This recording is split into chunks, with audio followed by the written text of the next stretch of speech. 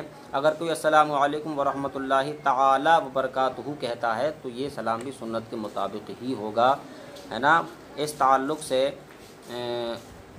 اور بھی کئی ساری حدیث کریمہ جن کے اندر خلاصہ موجود ہے، بہت طویل ویڈیو ہو جائے گی، اس لیے اتنا سمجھ لینا چاہیے کہ یہاں ان حدیث کریمہ میں جو جواز کی صورت رکھی گئی ہے، جو خلاف سنت کی بات کہی گئی ہے، وہ وبرکاتہ کے بعد میں اضافے کو لے کر کہا گیا ہے۔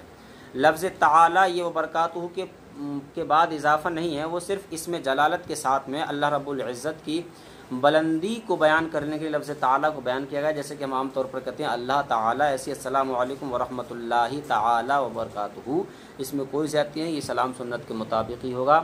اور یہ سب میرے اعتبار سے تھا، باقی اللہ رب العزت بہتر جاننے والا ہے۔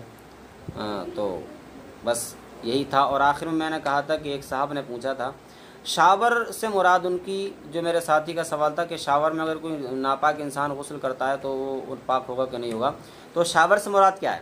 شاور سے مراد وہ جو ٹب کی طرح ہوتا ہے جس میں تھوڑا پانی بھر لیا جاتا ہے اور اس میں آدمی گھس کر لیٹ کر نہاتا رہتا ہے، اگر وہ مراد ہے تو پھر ایسے شاور میں، ایسے ٹب میں جنوبی شخص پاک نہیں ہو سکتا۔ اس کی وجہ یہ ہے، پاک نہ ہونے کی وجہ یہ ہوگی کہ پاک انسان اس پانی میں ہو سکتا ہے جو پانی دہ دردہ ہو، یعنی 10 ہاتھ چوڑا، 10 ہاتھ لمبا اور 10 ہاتھ گہرا ہے۔ اگر ایسا پانی ہے اور اس میں ڈبکی لگاتا ہے تو پاک ہو جائے گا، یا آب جاری ہو، جاری یعنی بہنے والا پانی ہو، اس میں اگر نہاتا ہے تو پاک ہو جائے گا، مگر تھوڑے سے پانی میں کوئی ناپاک شخص گھس جائے، اس میں پاک ہونے کی امید رکھے تو پاک نہیں ہو سکتا، اس لیے کہ وہ پانی خود ناپاک ہو جائے گا، لہذا اس سے انسان پاک نہیں ہوگا۔ اور اگر شاور سے مراد جو جھرنا ہے، وہ جو پانی گرتا ہے اوپر سے، وہ ہے، تو اگر اس سے پورے جسم پر کلی اور غرارہ کر لے، جو فرائض ہیں غسل کے اندر وہ پا لیے جائیں، کلی اور غرارہ، کلی غرارے کے ساتھ اور ناک میں پانی چڑھا لے، یہ 2 فرض ہیں، اور تیسرا فرض پورے جسم پر پانی بہہ جائے، تو اگر ایسا ہو جاتا ہے اس جھرنے سے تو پھر غسل ہو جائے گا، پاکی حاصل ہو جائے گی۔ برابر واللہ اعلم عندی واللہ تعالی عالم بالصواب۔ السلام علیکم ورحمۃ اللہ وبرکاتہ۔